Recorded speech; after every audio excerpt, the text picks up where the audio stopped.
ওরে, কতবার তোকে বলছি কালকের দিনটা থেকে যা না বাবা। কত বছর পরে আসলি দিদার বাড়ি, কোথায় দুটো দিন থাকবি, ঘুরবি ফিরবি। তোর দাদাকে বলবো পুকুরের মাছ ধরে দিতে, তাই রেঁধে তোকে একটু তৃপ্তি করে খাওয়াবো। তা না সকালে এসে পরের দিন ভোরেই চলে যাবি, তা কি হয় নাকি? দিদার দাবি ন্যায্য বটে, কিন্তু তা আমার পক্ষে রাখাটা এখন একটু মুশকিলের। নতুন চাকরি পেয়েছি, এখনও 1 মাসও হয়নি। ম্যানেজার বেশ কড়া ধাঁচের লোক, কামাই করা, দেরি করে অফিসে ঢোকা একদম বরদাস্ত করেন না। দিদার শরীরটা খারাপ হয়েছে শুনে এসেছিলাম। আজ রবিবার ছিল, অফিস ছুটি, কিন্তু কাল সোমবার, সপ্তাহের প্রথম দিন। কাল অফিস কামাই করলেই কপালে অশেষ দুর্ভোগ। কি রে, অমন হাঁ করে কি ভাবছিস বলতো? থাকবি তো কালকের দিনটা? না দিদা, কাল তো সোমবার, আমাকে অফিসে যেতেই হবে। আর তাছাড়া তুমি তো মাছের ঝোল রেঁধে খাওয়ালে আজকে, দাদু পুকুর থেকে মাছ ধরে আনলো, এরই মধ্যে ভুলে গেলে? সত্যি কি যে রোগ বাঁধিয়েছ ভুলে যাওয়ার। ও তাই বুঝি, মনে নেই রে দাদা। এই হয়েছে এক জ্বালা, আমি কিচ্ছু মনে রাখতে পারি না ঠিকঠাক। আচ্ছা ঠিক আছে, অনেক রাত হয়েছে, আমি এবারে ঘুমোতে গেলাম।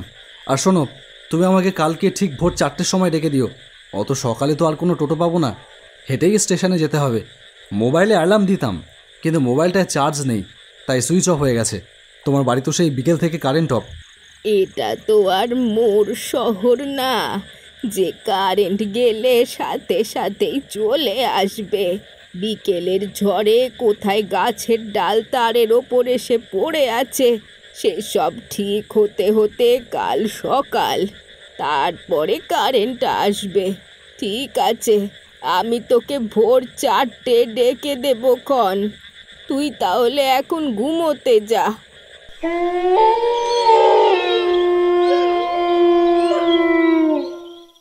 পরদিন দিদা আমাকে যথাসময়ে ডেকে দিল।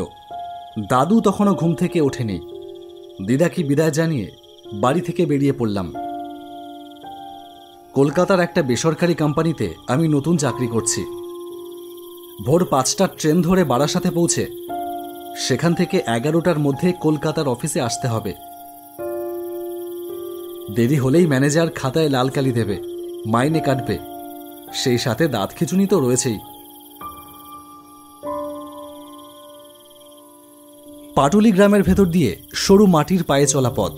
এই সময়ে আকাশের কালো অন্ধকার কিছুটা ফ্যাকাশে হয়ে আসে, কিন্তু আজ যেন তেমন কিছুই হয়নি। আজ বেশ অন্ধকার। কৃষ্ণ তৃতীয়ার চাঁদ আকাশে তখনও উজ্জ্বল। পাটুলি গ্রাম পেরিয়েই একটা মস্ত পুকুর, উঁচু পাড়, পুকুরের পাড় ঘেঁষে সংকীর্ণ পায়ে চলা পথ।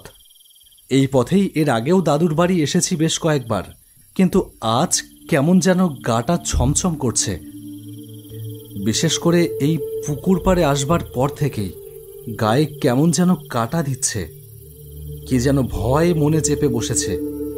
আমি বরাবরই সাহসী, ভদ্রুতের ধার ধারি না, কিন্তু আজ কেন যেন মনে হচ্ছে যেন শরীরটা ভারী হয়ে আসছে ক্রমশ। কিসের ভয়ে সেটা বুঝতে পারলাম না। মাঝে মাঝে পচা মাংসের গন্ধে নাক এঁটে আসছে।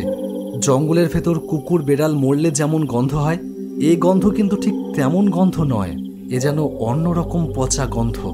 এই গন্ধ আমি আগে কখনো পাইনি। অন্ধকারের ভেতর আমার মনে হলো কেউ যেন আমার পিছু নিয়েছে। আমি পেছনে কার যেন পায়ের শব্দ পাচ্ছি।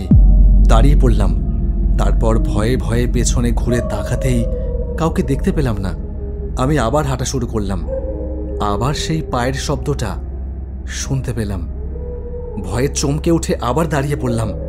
সামনের পথ অন্ধকারে অস্পষ্ট হয়ে আছে, কতগুলো কুকুর যেন এক নাগারে ডেকেই চলেছে।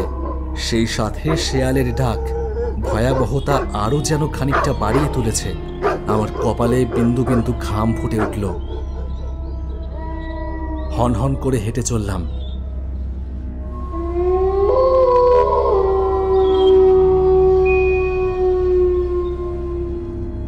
কিন্তু কি অদ্ভুত কাণ্ড!